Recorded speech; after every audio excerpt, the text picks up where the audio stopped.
নমস্কাৰ, আপুনি চাই আছে চিটি 18, মই জয়ন্ত মাধৱ গোস্বামী। অসম ক্ৰিকেট সন্থাৰ প্ৰাক্তন সম্পাদক প্ৰদীপ বুঢ়াগোহাঁই গ্ৰেপ্তাৰ। প্ৰদীপ বুঢ়াগোহাঁইৰ কাৰ্যকালত 50 কোটিৰো অধিক টকাৰ কেলেংকাৰীৰ অভিযোগ। অসম ক্ৰিকেট সন্থাই ফটাশিল থানাত তৰা এটা গোচৰৰ ভিত্তিত নিশা টিংখঙৰ পৰা আৰক্ষীয়ে গ্ৰেপ্তাৰ কৰে প্ৰাক্তন সম্পাদকজনক। 50 কোটিৰো অধিক ধনৰ কেলেংকাৰী। অসম ক্ৰিকেট সন্থাৰ প্ৰাক্তন সম্পাদক প্ৰদীপ বুঢ়াগোহাঁই গ্ৰেপ্তাৰ। অসম ক্ৰিকেট সন্থাই গুৱাহাটীৰ লতাশিল থানাত তৰা এটা গোচৰৰ ভিত্তিত নিশা টিংখঙৰ পৰা আৰক্ষীয়ে গ্ৰেপ্তাৰ কৰে অসম ক্ৰিকেট সন্থাৰ প্ৰাক্তন সম্পাদক প্ৰদীপ বুঢ়াগোহাঁই। ডিচেম্বৰৰ 6 তাৰিখে আমি এটা এজাহাৰ পাওঁ। অসম ক্ৰিকেট সন্থাৰ chief executive officer incharge Bikram মহন্তই এটা এজাহাৰ দিয়ে আৰু আমি সেই এজাহাৰৰ ভিত্তিৰে এটা কেছ ৰুজু কৰোঁ আৰু ৰুজু কৰি আমি তদন্ত আৰম্ভ কৰোঁ আৰু এই তদন্তৰ ওপৰত বেছ কৰি আমি যোৱাকালি প্ৰাক্তন সচিব অসম ক্ৰিকেট সন্থা তেখেতক আমি আটক কৰিছোঁ। প্ৰদীপ বুঢ়াগোহাঁইয়ে আত্মসাৎ কৰা 1,40,00,000 টকা সন্দৰ্ভত স্পষ্টীকৰণ বিচাৰি অসম ক্ৰিকেট সন্থাই প্ৰদীপ বুঢ়াগোহাঁইক কেইবাখনো পত্ৰ দিছিল। কিন্তু অসম ক্ৰিকেট সন্থাৰ পত্ৰক বুঢ়াগোহাঁইয়ে কোনো গুৰুত্ব নিদিয়াত 6 ডিচেম্বৰত লতাশিল থানাত অসম ক্ৰিকেট সন্থাই এখন এজাহাৰ দাখিল কৰে। এই এজাহাৰৰ ভিত্তিতে বুধবাৰে নিশা টিংখঙৰ নিজা বাসগৃহত গ্ৰেপ্তাৰ কৰে প্ৰদীপ বুঢ়াগোহাঁইক। নিশাই গুৱাহাটীলৈ অনা হয় ধৃত প্ৰদীপ বুঢ়াগোহাঁই। প্ৰদীপ বুঢ়াগোহাঁইক গ্ৰেপ্তাৰৰ পিছতে অসম ক্ৰিকেট সন্থাৰ সম্পাদক দেৱজিৎ শইকীয়াই ক'লে বৰ্ষাপাৰা ষ্টেডিয়ামৰ আন্তঃগাঁথনি আৰু ৰং দিয়াৰ নামত প্ৰদীপ বুঢ়াগোহাঁইয়ে কৰা দুৰ্নীতিৰ লগতে আন বহুতো বিত্তীয় অনিয়মৰ কথা। প্ৰদীপ বুঢ়াগোহাঁইয়ে ACAৰ ধনেৰে নিজে 250 বাৰকৈ এয়াৰ টিকেট ক্ৰয় কৰাৰ লগতে পুত্ৰৰ বাবেও 40 বাৰকৈ এয়াৰ টিকেট ক্ৰয় কৰাৰ তথ্য আছে। বুঢ়াগোহাঁইৰ দিনতে ক্ৰিকেটৰ সৈতে জড়িত নথকা এগৰাকী গজল গায়কক বিলাসী হোটেলত ৰখাৰ খৰচো বহন কৰিব লগা হৈছিল ACA। আমি যিখিনি ফাইনেন্সিয়েল এনালাইচিছ কৰি পালোঁ যে সেইটো ষ্টেডিয়ামত যিখিনি ৰং কৰিছে সেইখিনি 40 লাখ টকা বা 41 লাখ টকাৰ বেছি হ'ব নোৱাৰে। সেইটোত 2,08,00,000 টকা অলৰেডি পে'মেণ্ট কৰি দিছে। তাৰে আকৌ কণ্ট্ৰেক্টৰ এজনে 50 লাখ টকা ঘূৰাই দিছে ACA। সেই ঘূৰাই দিয়াৰ পিছতো 1 কোটিতকৈ বেছি টকা এক্সেছ পে'মেণ্ট হৈ আছে। এজন ছেক্ৰেটাৰীয়ে 249 টাইমছ এয়াৰ ট্ৰেভেল কৰিছে। আমিতো অসম ক্ৰিকেট সন্থাত আজি 2.5 বছৰ আছোঁ। চ' আমিতো 3বাৰ 4বাৰ হয়তো ক'ৰবাত ট্ৰেভেল কৰিছোঁ ACAৰ। যিকেইটা মেইন দুৰ্নীতি পাইছোঁ গোটেইকেইটা দাখিল কৰিছোঁ। 2016 চনৰ পৰা 2019 চনলৈ অসম ক্ৰিকেট সন্থাৰ সম্পাদক হিচাপে কাৰ্যনিৰ্বাহ কৰা প্ৰদীপ বুঢ়াগোহাঁই কেৱল অসম ক্ৰিকেট সন্থাৰ সৈতে নহয়, ক্ৰীড়া সংগঠক হিচাপে জড়িত আছিল বহুকেইটা ক্ৰীড়া সংগঠনৰ সৈতে। অসম এথলেটিক সন্থা আৰু অসম বেডমিণ্টন সন্থাৰো প্ৰাক্তন সভাপতি প্ৰদীপ বুঢ়াগোহাঁই। 2011 চনৰ অসম বিধানসভা নিৰ্বাচনত প্ৰদীপ বুঢ়াগোহাঁইয়ে বিজেপিৰ প্ৰাৰ্থিত্বৰে নাহৰকটীয়া সমষ্টিৰ পৰা প্ৰতিদ্বন্দ্বিতাও আগবঢ়াইছিল।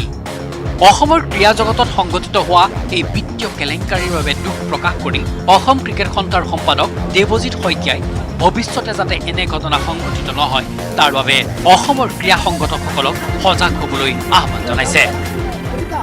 মই আশা কৰিম যাতে অসমৰ কোনো ক্ৰীড়া অনুষ্ঠানতে যাতে এনেকুৱা দুখ লগা ঘটনা নহয়। কোনেও নিবিচাৰে যে ক্ৰীড়াৰ লগত জড়িত মানুহ এজন বা তেওঁৰ লগত আন কিছুমান মানুহে কোনো ধৰণৰ বেমেজালি নকৰে ক্ৰীড়া সংগঠন এটা চলাওঁতে। হীৰকজ্যোতি মালাকাৰ আৰু ভাস্কৰ হাজৰিকাৰ report, news 18 Assam north east.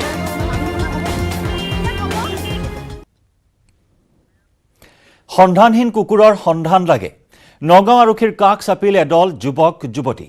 ইফালে যোৰহাটত উদ্ধাৰ হ'ল নাগালেণ্ডলৈ সৰবৰাহৰ পৰিকল্পনা কৰা 24টাকৈ কুকুৰ। কুকুৰক লৈ থানাত গোচৰ। সন্ধানহীন পথৰ এজাক কুকুৰ। নগাঁৱৰ পদপথৰ পৰা সন্ধানহীন হৈছে এজাক চিনাকি কুকুৰ। কেৱল এইজাক কুকুৰে নহয়, দিনক দিনে কমি আহিছে পদপথত আশ্ৰয় লোৱা কুকুৰৰ সংখ্যা। সন্ধানহীন কুকুৰৰ আঁৰৰ ৰহস্য বিচাৰি নগাঁও আৰক্ষীৰ কাষ চাপিল এদল প্ৰকৃতিপ্ৰেমী। কলিয়াবৰ পৰা আপটো আপোনাৰ একে ৰহালৈকে আমাৰ যিমান তিনিআলি চাৰিআলি বা হোটেল দোকানৰ কাষত যিমানখিনি আমাৰ কুকুৰ থাকে মানে বাটৰ কাষৰ কুকুৰবিলাক, এই কুকুৰবিলাক দিনক দিনে মানে নাইকিয়া হৈ আহিছে। এটা দুটা কুকুৰ নাইকিয়া হ'লে চিন্তাৰ কথা নাছিল, কিন্তু এতিয়া শ শ কুকুৰ দিনক দিনে মানে নাইকিয়া হৈ গৈ আছে। ৰাতি আন্ধাৰৰ সুযোগ লৈ তেওঁলোকে কুকুৰবিলাক ধৰে।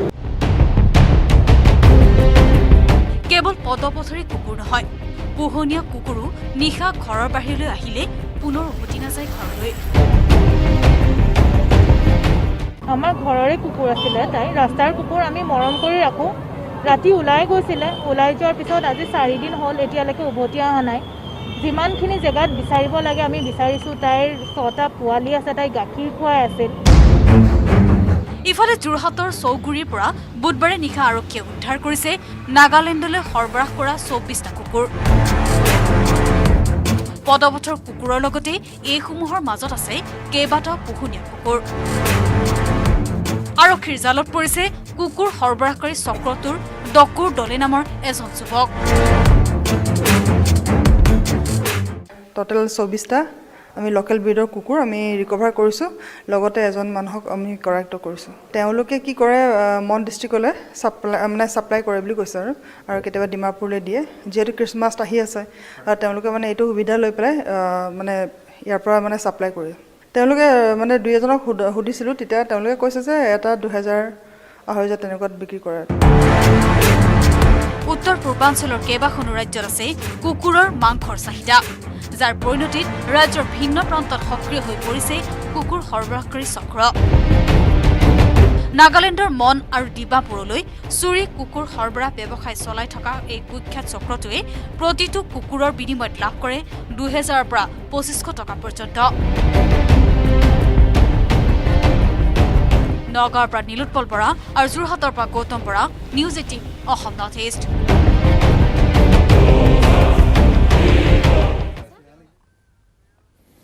যোৰহাটৰ মাজমজিয়াত দিন দুপৰতে মৰিয়াই এজাক উন্মাদে হত্যা কৰিছিল আছু নেতা অনিমেষ ভূঞাক। অনিমেষ ভূঞা হত্যাকাণ্ডৰ 18 দিনৰ পিছতো চাৰ্জশ্বিট দাখিল কৰিব পৰা নাই যোৰহাট আৰক্ষীয়ে। দুৰ্ভাগ্যৰ বিষয় যে সাক্ষীৰ অভাৱ ঘটিছে দিন দুপৰতে হোৱা হত্যাকাণ্ডটোৰ। আৰক্ষী প্ৰশাসন এতিয়া পৰিছে বিমূৰত।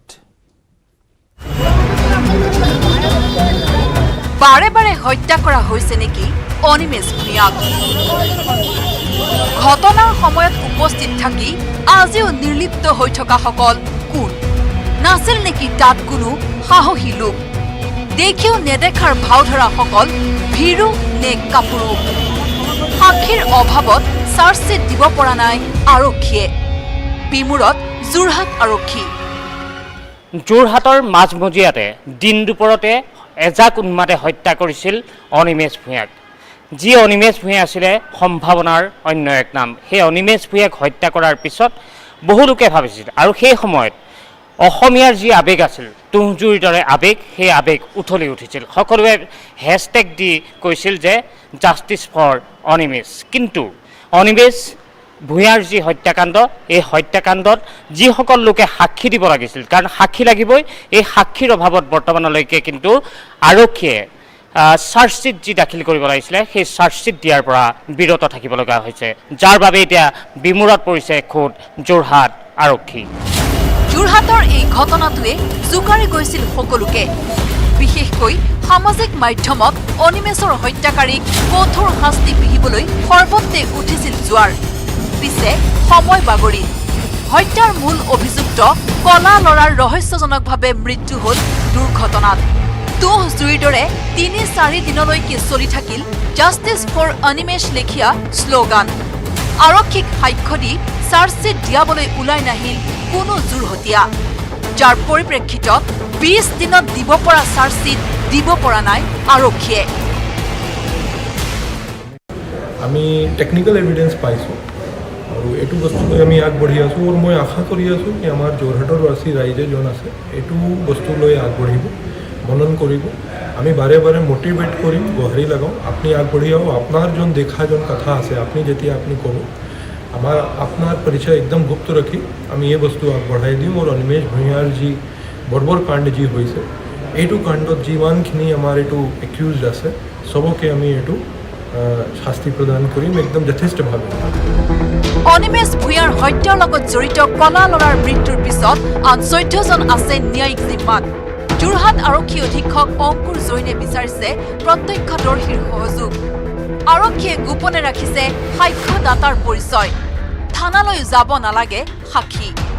উইটনেছ পাইছোঁ, লেকিন যিমান পাব লাগে, যেনেকৈ পাব লাগে এইটো মই এইটোৱে ফিল কৰিছোঁ কি আপুনি বাহিৰত আহিলে আৰু এই অনিমেষ ভূঞা যি ইমান বৰবৰ কাম কৰিছে যোৰহাট নগৰীৰ কাৰণে এটা বহুত ব্লেক আপোনাৰ যি দায়িত্ব আছে এইটোতো পালন কৰিব লাগে ভয় একদম যি আছে এইটো এৰি দিব লাগে আৰু তাৰ পিছত মই জিম্মেদাৰী লওঁ কি আপোনাৰ যি পৰিচয় হ'ব একো মানুহ নাপাব একদম কনফিডেন্সিয়েলি হ'ব আপোনাকে থানাত মাতা নহ'ব যোৰহাটৰ আৰক্ষী অধীক্ষক অংকুৰ জৈনে সাক্ষী দি আইনী মেৰ পেছত সোমাই পৰাৰ ভয়ত যদি কোনোবা আগবাঢ়ি অহা নাই তেওঁলোককো দিলে অভয়বাণী ফাষ্ট ট্ৰেক আদালততহে হ'ব গোচৰ নিষ্পত্তি গতিকে বাৰে বাৰে আদালতলৈ গৈ থাকিব নালাগে সাক্ষ্যদানকাৰী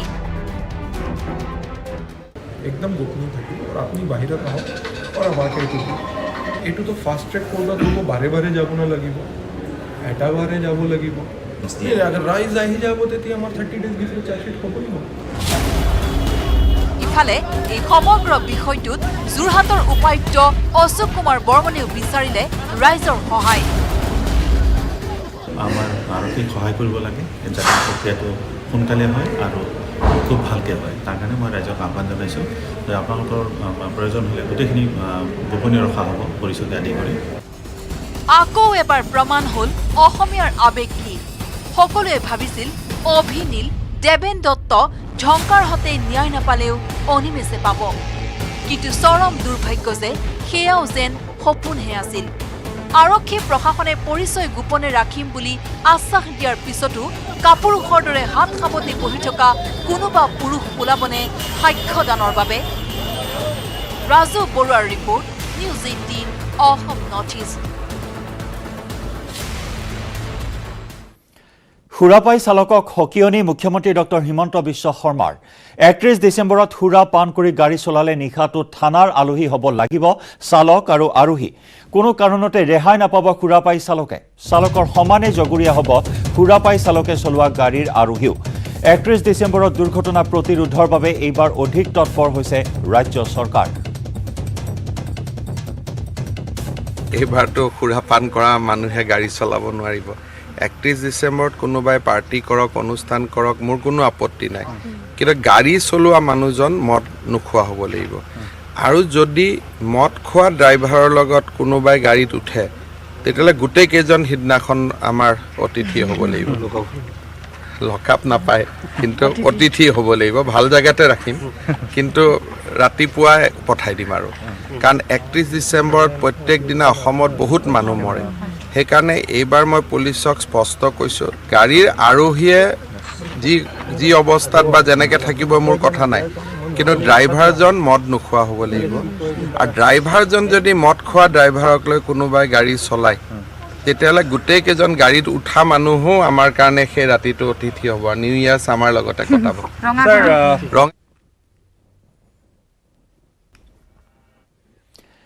বৃদ্ধি হ'ব যুৱতীৰ বিয়াৰ ন্যূনতম বয়স হ'ব এতিয়া 21 বছৰ এই বিষয়ত মঞ্জুৰি দিলে কেন্দ্ৰীয় কেবিনেটে 2006 চনৰ বাল্য বিবাহ প্ৰতিৰোধ আইন সংশোধন বিল উত্থাপন কৰা হ'ব সংসদত সমান্তৰালভাৱে স্পেচিয়েল মেৰেজ এক্ট আৰু হিন্দু মেৰেজ এক্টৰো হ'ব সংশোধন প্ৰধানমন্ত্ৰী নৰেন্দ্ৰ মোদীয়ে প্ৰায় এবছৰ পূৰ্বে কৰিছিল ঘোষণা 2020 চনৰ স্বাধীনতা দিৱসত কৰা হৈছিল ঘোষণা কেন্দ্ৰীয় টাস্ক ফ'ৰ্চৰ অনুমোদন মৰ্মে এই সিদ্ধান্ত গ্ৰহণ কৰা হৈছে আৰু এই ব্যৱস্থাই হ্ৰাস কৰিব প্ৰসূতি মাতৃৰ মৃত্যুৰ হাৰ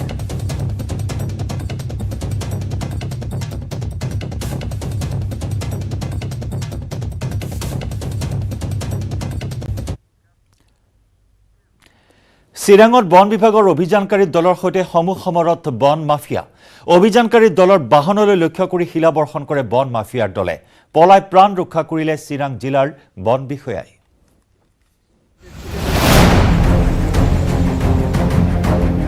চিৰাঙত বনদস্যুৰ সন্ত্ৰাস অভিযানকাৰী দলক আক্ৰমণ বনদস্যুৰ পলাই প্ৰাণ ৰক্ষা বন বিষয়াৰ ভাৰত ভূটান সীমান্তত চলিছে বন মাফিয়াৰ দপদপনি বন বিভাগৰ অভিযানকাৰী দলৰ সৈতে সন্মুখ সমৰত বন মাফিয়া বুধবাৰে নিশা অভিযান চলাবলৈ গৈ বন মাফিয়াৰ দলবদ্ধ আক্ৰমণৰ সন্মুখীন হ'বলগীয়া হ'ল চিৰাং জিলাৰ বন বিষয়া এইগৰাকী ব্ৰহ্মানন্দ পাটেৰী প্ৰথমে অভিযানকাৰী দলৰ বাহনলৈ শিলাবৰ্ষণ কৰে বন মাফিয়াৰ দলটোৱে। তাৰ পাছতে বন বিষয়া ব্ৰহ্মানন্দ পাটিৰিক ফেপেৰি পাতি ধৰে বনদস্যুৰ দলটোৱে।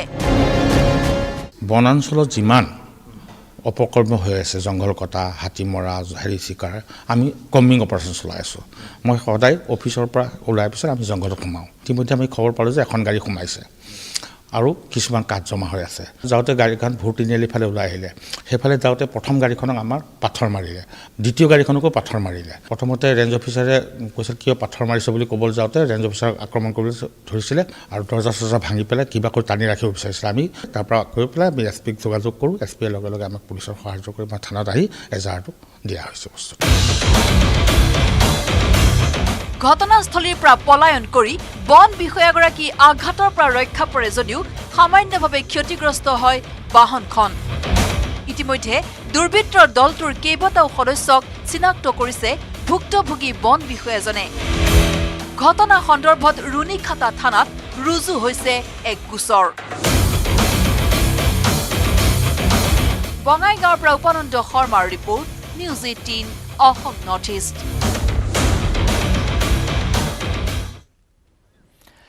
উত্তৰ পূৰ্বাঞ্চলৰ ৰেল যোগাযোগৰ বিকল্প নতুন ৰেলপথলৈ সেউজ সংকেত। নতুন বছৰত আহিব পাৰে আশাৰ বতৰা। ইতিমধ্যে সম্পন্ন হৈছে নতুন ৰেলপথৰ পৰীক্ষণ প্ৰক্ৰিয়া। উত্তৰ পূৰ্বাঞ্চলৰ লগত দেশৰ আন প্ৰান্তলৈ বিকল্প ৰেলপথ। নতুন ৰেলপথৰ পৰীক্ষা সমাপ্ত। নতুন বছৰতে এই পথত চলিব ৰেল। উত্তৰ পূৰ্বাঞ্চলৰ ৰেল মানচিত্ৰত সংযোজন হ'ল এটা নতুন ৰেলপথ, যি বিকল্প ৰেলপথে কোচবিহাৰৰ পৰা গোৱালপাৰা হৈ পোনে পোনে সংযোগ কৰিব গুৱাহাটী। নতুন বছৰত গৌৰীপুৰ বিলাসীপাৰা চাপৰবাসীয়ে পাব পাৰে নতুন আশাৰ বতৰা। কাৰণ বহু প্ৰতীক্ষাৰ অন্তত নিউ মইনাগুৰি যোগীঘোপা ৰেলপথৰ বিলাসীপাৰাৰ পৰা অভয়াপুৰী জংচনলৈ CRS হৈ গ'ল। বিগত দুদিন ধৰি CRS সমাপ্ত হৈ গ'ল। আচলতে এক কথাত ক'বলৈ গ'লে বিলাসীপাৰাৰ পৰা অভয়াপুৰীলৈকে যে পৰীক্ষা নিৰীক্ষা অন্তিম পৰ্যায়ৰ আছিল, সেই পৰীক্ষা নিৰীক্ষা ইতিমধ্যে সমাপ্ত হৈ পৰিছে। বৰ্তমানে কেৱল মাত্ৰ অপেক্ষা এই লাইন কেতিয়া অপেন লাইনত যাব আৰু ইয়াত কেতিয়া দ্ৰুতগতিৰ ট্ৰেইন চলাচল কৰিব। উত্তৰ পূৰ্বাঞ্চলত ৰেল যোগাযোগৰ বাবে ইমান দিনে কেৱল নিউ কোচবিহাৰৰ পৰা শ্ৰীৰামপুৰ হৈ এটাই মাত্ৰ ৰেলপথ আছিল। কিন্তু বুধবাৰৰ পৰা ভাৰতীয় ৰেল মানচিত্ৰত সন্নিৱিষ্ট হ'ল উত্তৰ পূৰ্বাঞ্চললৈ আন এক নতুন ৰেলপথ। নিউ কোচবিহাৰৰ পৰা তুফানগঞ্জ, বক্সিৰহাট হৈ গৌৰীপুৰলৈ পূৰ্বে আৰম্ভ হৈছিল ৰেল যোগাযোগ। এই ৰেলপথত গৌৰীপুৰৰ পৰা বিলাসীপাৰালৈ যোৱা বছৰে সংযুক্ত হৈছিল ভাৰতীয় ৰেল মানচিত্ৰত। কিন্তু অৱশিষ্ট ৰেলপথৰ অংশ অৰ্থাৎ বিলাসীপাৰাৰ পৰা চাপৰ বহলপুৰ হৈ অভয়াপুৰী জংচনলৈ মঙলবাৰে চলিল অন্তিম পৰীক্ষা নিৰীক্ষা। অভয়াপুৰী জংচনৰ পৰা এখন ৰেলগাড়ীৰে হাই স্পীডত বিলাসীপাৰালৈ চলাই ৰেল কৰ্তৃপক্ষই মালবাহী আৰু যাত্ৰীবাহী ৰেল চলোৱাৰ বাবে তেওঁলোকৰ অন্তিম পৰীক্ষা সমাপ্ত কৰিলে। এই বিকল্প ৰেলপথে কঢ়িয়াই আনিব নতুন সম্ভাৱনা। অঞ্চলটোৰ আৰ্থসামাজিক উন্নয়নৰ ক্ষেত্ৰত এই ৰেলপথে কিন্তু বৃহৎ ভূমিকা পালন কৰিব। কাৰণ কোচবিহাৰৰ পৰা গৌৰীপুৰ হৈ বিলাসীপাৰা, চাপৰ, বহলপুৰ হৈ পেলাই অভয়াপুৰী জংচনত গৈ লাগিব এই ৰেলপথ। আৰু এই ৰেলপথত যি ট্ৰেইন চলিলে, সেই ট্ৰেইনে কিন্তু আশাৰ বতৰা কঢ়িয়াই আনিছে সমগ্ৰ অঞ্চলবাসী। এতিয়া কেৱল সময়ৰ অপেক্ষা এই ৰেলপথত কেতিয়া চলিব যাত্ৰীবাহী ৰেল। ধুবুৰীৰ পৰা জ্যোতিৰ্ময় চক্ৰৱৰ্তীৰ report, news 18 Assam north east.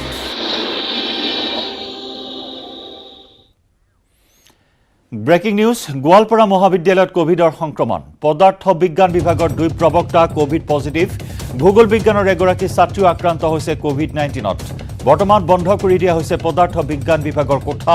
আক্ৰান্তসকলৰ সংস্পৰ্শলৈ অহা সকলক কোভিড পৰীক্ষা কৰোৱা হৈছে। শিক্ষানুষ্ঠানসমূহত ক্ৰমাৎ আগ্ৰাসী ৰূপ ধাৰণ কৰিছে কোভিড সংক্ৰমণে। শেহতীয়াকৈ গুৱাহাটী মহানগৰীত বিশেষকৈ গুৱাহাটী বিশ্ববিদ্যালয়, বি বৰুৱা কলেজ আৰু দিছপুৰ কলেজৰ পিছত এইবাৰ গোৱালপাৰা কলেজত কোভিডৰ সংক্ৰমণ। পদাৰ্থ বিজ্ঞান বিভাগৰ 2 প্ৰবক্তা কোভিড পজিটিভ। ভূগোল বিজ্ঞানৰ এগৰাকী ছাত্ৰ আক্ৰান্ত হৈছে কোভিড-19ত। যাৰ পৰিপ্ৰেক্ষিতত সম্প্ৰতি বন্ধ কৰি দিয়া হৈছে পদাৰ্থ বিজ্ঞান বিভাগৰ কোঠা। আক্ৰান্তসকলৰ সংস্পৰ্শলৈ অহা সকলৰো কোভিড পৰীক্ষা কৰোৱা হৈছে।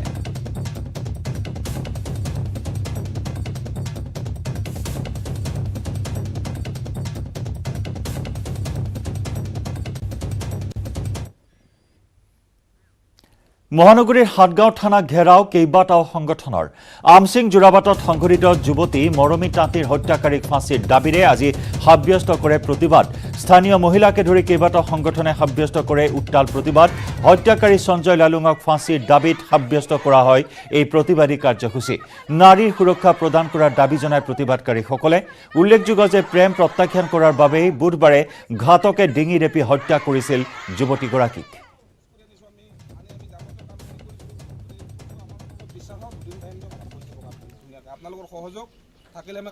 দুখীক ফাঁচি দিয়ক, আমাক এটাই লাগে। আৰু হাটগাঁও প্ৰশাসনে এবাৰ হ'লেও দেখাওক যে তেওঁ ল'ৰাটো ধৰিছে, তেওঁলোকে ল'ৰাটো সোধপোছ কৰিছে, তেওঁ কি ভাবিছে আমি শুনিব বিচাৰোঁ।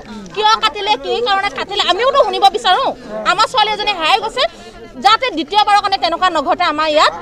আমি এইখিনি ঠাইত যাতে কোনোদিন তেনেকুৱা ঘটনা আমি দেখাও নাই চকুৰে। গতিকেলৈ আমি ফাঁচি দিয়াটো বিচাৰোঁ, ফাঁচি দিয়ক। আজি আমাৰ ছোৱালী হৈছে, কালি আপোনাৰ ছোৱালী হ'ব। হত্যা কৰিলে এই ব্যক্তিক অতি সোনকালে শাস্তি দিব লাগে। এই শাস্তি তেওঁলোকে দ্বিতীয়বাৰ যাতে এই তেনেকুৱা কৰিবলৈ ভয় কৰিব লাগে বিশেষ ব্যক্তিয়ে। এই হাটগাঁও অঞ্চলৰ মহিলাসকলে আজি সুৰক্ষিত নহয়। মহিলাসকল সুৰক্ষিত নহয় কাৰণ কোনো ধৰণৰ আৰক্ষীয়ে তেওঁলোকক সুৰক্ষা দিব পৰা নাই। গতিকে ছাত্ৰ সন্দৰ্ভৰ আহ্বান, যি মৰমী তাঁতীক, মৰমৰ ভণ্টিক আজি আমাৰ পৰা গুচি গ'ল, তেওঁ যাতে শাস্তি, সেই ব্যক্তিজনক উচিত শাস্তি দিব লাগে। নহ'লে অনাগত দিনত হাটগাঁও ছাত্ৰ সন্থালকৰ সমগ্ৰ ৰাইজে লগ হৈ আমি প্ৰতিবাদ কাৰ্যসূচী ল'বলৈ বাধ্য।